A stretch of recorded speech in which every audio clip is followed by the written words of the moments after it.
Nibihe bintu Ingabire Marie Immaculée yagiye anenga? Uherutse kwitaba Imana yari umuyobozi uhagarariye umuryango mpuzamahanga urwanya ruswa n'akarengane Transparency International mu Rwanda utararipfanaga. Tugiye kureba bimwe mu bintu yanenze nta guca ku ruhande. Nibihe yakoreye ubuvugizi bigahinduka? Nibihe yifuza ko bihinduka? Muri comment nawe ushobora kutubwira icyo mwibukiraho. Warakoze cyane kuba warakanze subscribe, nawe utarabikora bikore kugira ngo ibiganiro bitandukanye by'ubutaha bizajye bikugereraho igihe. Reka duhere ku itariki 18 ukwezi kwa 10 2020 aho Ingabire Marie Immaculée yavuze uburyo ngo bititondewe rura ishobora kuzasenya leta y'u Rwanda. Yagaragaje impungenge abona ku rwego rw'igihugu ngenzuramikorere rura, avuga ko zititondewe uru rwego rushobora kuzasenya leta.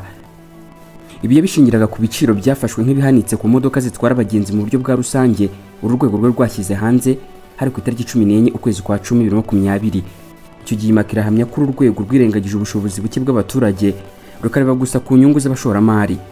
Icyo gihe mu kiganiro yagiranye na Radio TV10 ku itariki 18 ukwezi kwa 10, Ingabire Immaculée yatangaje ko yababajwe cyane no kubona rura izamura ibiciro by'ingendo nyuma yo kuzamura iby'amazi n'umuriro w'amashanyarazi. Akibaza niba abakozi b'uru rwego bafata ibi byemezo babanje kwibuka ko ubushobozi bw'abaturage butandukanye. Ibi byemezo ni by'Immaculée yaheraga avuga ko rura ishobora kuzasenya leta y'u Rwanda bitewe n'uko ibyikoze binengwa n'abaturage byitirirwa leta. Ati reka mbabwize ukuri, ndabizi ko bari buntuke ariko nibatitonda rurizasenya iyi leta. Iri kwiteranya n'abaturage ku buryo buteye ubwoba kandi bose bakubwira ngo ni leta. Ntabwo bishimye kubera bira bibazo bya transport. Yongeye ko atabona impamvu yatumye rurizamura ibiciro mu gihe ibiciro bya lisansi byamanutse. Icyo gihe Ingabire Marie Immaculée yasabye umukuru w'igihugu ndetse n'abadepite n'abandi bafite ububasha kuri rura kurenganura abaturage ibiciro zamura bikagabanuka. Nyuma y'ubuvugizi nk'ubu bwatanzwe na Ingabire Marie Immaculée n'abandi batishimiye ikibazo, ibiciro byaje guhinduka. Nyuma nibwo hasohotse itangazo rigira riti hashingiye ku byemezo by'inama ya minisitiri w'intebe yagiranye n'inzego zitandukanye, urwego ngenzuramikorere rura ruramenyesha abaturarwanda bose ko ibiciro by'ingendo rusange byari byashyizweho tariki 14 ukwezi kwa 10 2020 byahagaritswe mu gihe gisuzumwa uko ubukungu bugenda bwisuganya muri bihe bya COVID-19. Itangazo rura yashyize ahagaragara ku mugoroba wo ku itariki 21 ukwakira 2020 byavuga ko muri iki gihe leta izatanga ubwunganizi ku giciro cy'ingendo mu rwego rwo kunganira abagenzi kubera ingaruka z'ihungabana ry'ubukungu ryatewe n'icyorezo cya coronavirus. Ibiciro rura yari yatangaje ku itariki 14 ukwezi kwa 10 2020 byavugaho ku ngendo zihuza intara umugenzi azajya yishyura amafaranga y'u Rwanda 25.9 ku kilometero kimwe, naho ku ngendo zo mu mujyi wa Kigali umugenzi akishyura 28.9 ku kilometero kimwe. Noneho nyuma ibiciro bishya byaje bimeze gutya: ku ngendo zihuza intara amafaranga yari yagabanutse agera kuri 21 ku kilometero kimwe, ku ngendo zo mu mujyi wa Kigali amafaranga aramanuka agera kuri 22 ku kilometero kimwe.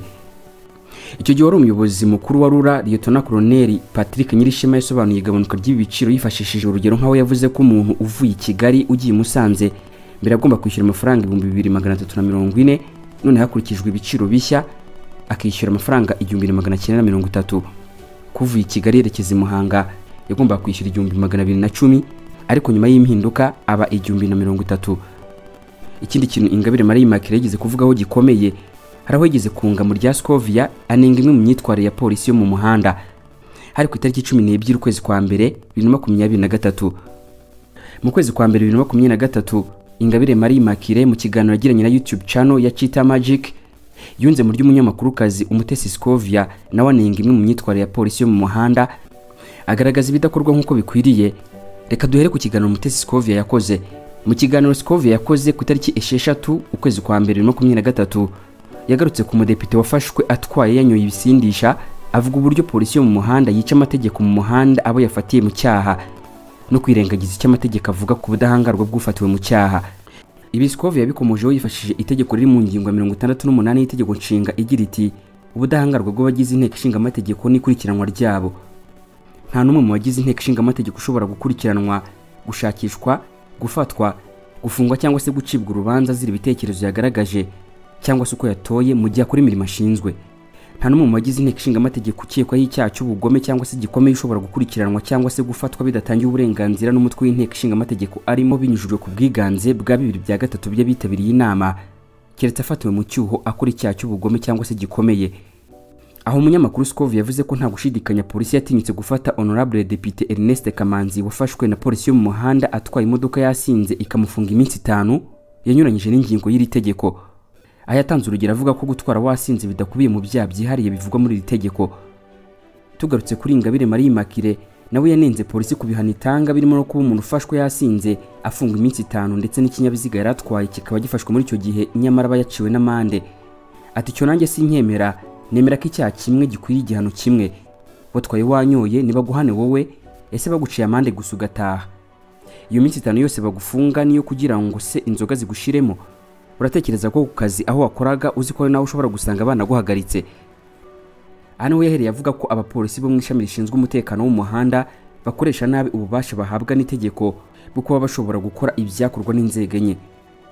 Ati none se muri dossier umupolisi n'umugenzacyaha niwe guhagarika, none akareba ibyo abonye agahita bamushinjacyaha, agahita ako kanya gutegeka n'ibihano, abaye n'umucamanza kandi ukahava bitanze, ubwo abaye n'umuhesha w'inkiko. Akomeza agira ati wari waba ibintu bine muri dossier imwe, ati biriya rero bigomba guhinduka. Agaruka ku bitangazwa na polisi ko igihe umupolisi akurenganyije ushobora kujurira umuyobozi mukuru w'ishami rya polisi rishinzwe umutekano wo mu muhanda, yavuze yuko ibingibi nabyo byaba ari nko kuregura uregera. Yavuze ko umuyobozi mukuru w'ishami rya polisi rishinzwe umutekano wo mu muhanda adashobora guhana uwakoze inshingano zo kubahiriza amabwiriza yashyizeho kuko iteka bagomba kumushyigikira mu byemezo yafashe. Cyakora Ingabire Marie Immaculée ntiyanenze polisi gusa, yanagarutse ku bafatwa batwaye ibinyabiziga basinze bagatabwa muri yombi. Yavuze ko ari nko kwishyira urupfu barureba kuko uretse kuba bafatwa bagafungwa ariko n'ubuzima bwabo buba buri mu kaga kuko bashobora gukora impanuka zibahitana cyangwa se zigatwara ubuzima bw'abandi.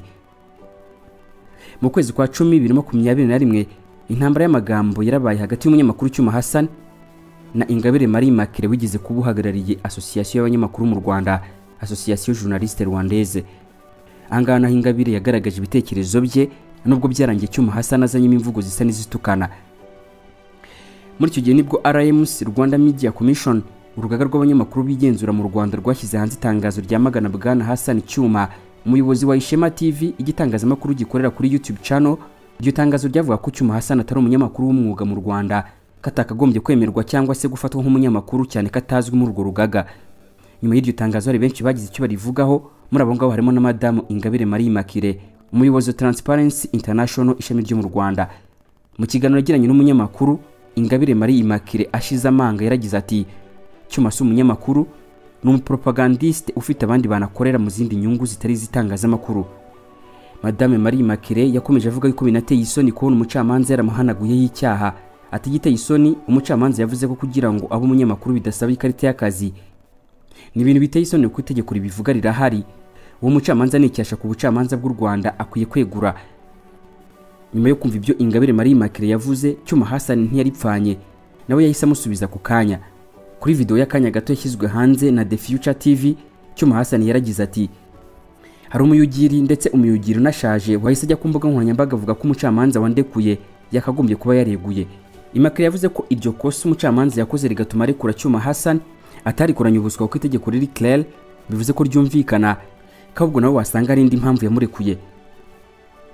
Abantu benshi bari bukijipo nyampinga w'u Rwanda 2021 Ingabire Grace yajyanye i Puerto Rico, aho yari yitabiriye amarushanwa yo gutoranya umukobwa uhiga abandi mu isi Miss World 2021. Amarushanwa atarigeze amuhira. Ingabire Marie Immaculée yamaganye ijipo, avuga yuko uretse no kuyijyana muri Miss World nta wayijyana mu isoko.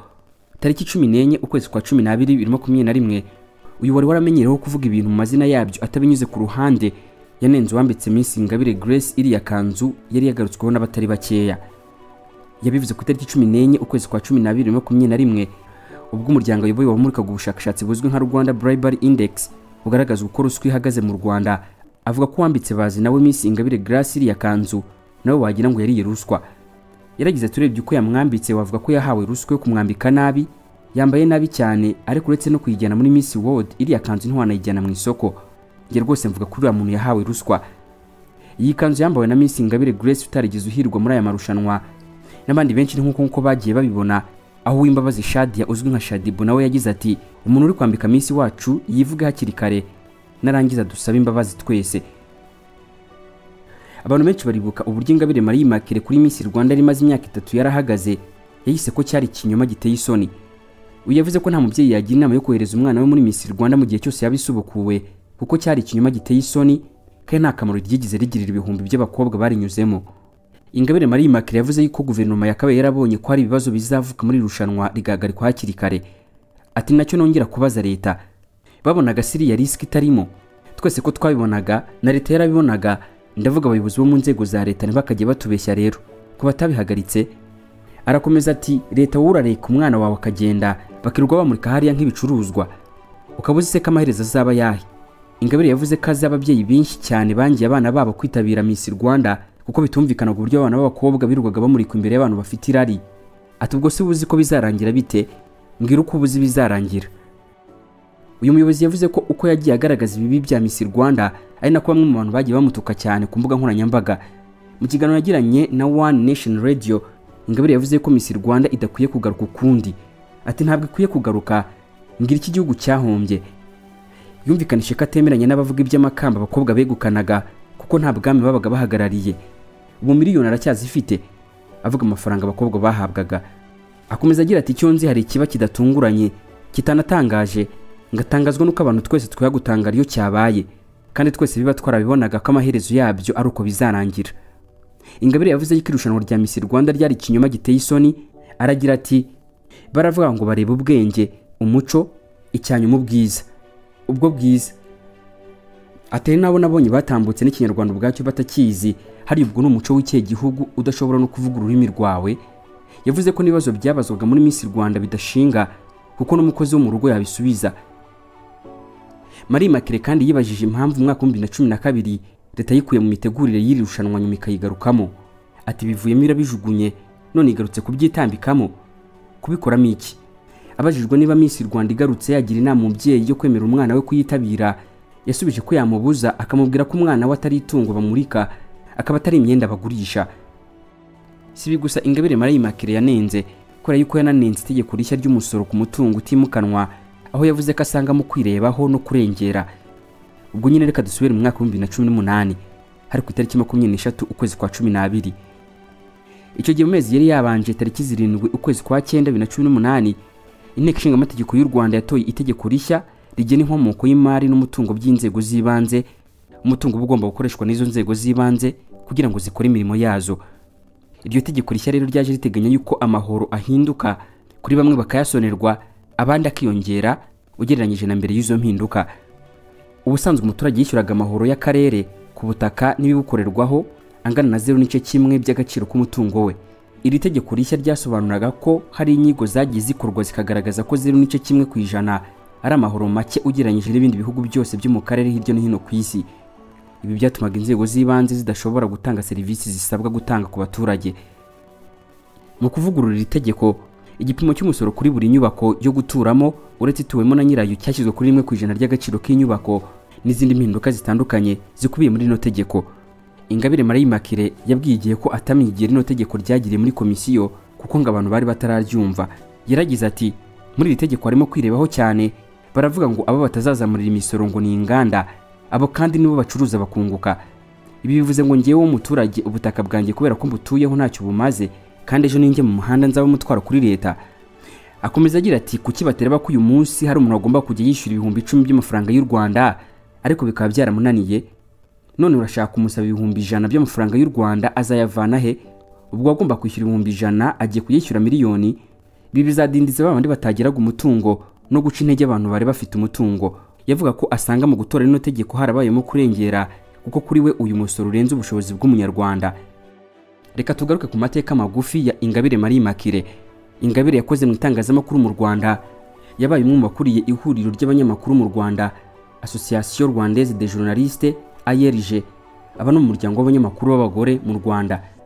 Transparent International Rwanda ivuga ko yarafite impamyabumenyi ya kaminuza license cyangwa se degree mu itangazamakuru n'itumanaho yakuye muri kaminuza ya Lille mu Bufaransa na masters degree mu bijyanye na gender studies na human rights yakuye muri University of Pretoria muri Afrika y'Epfo.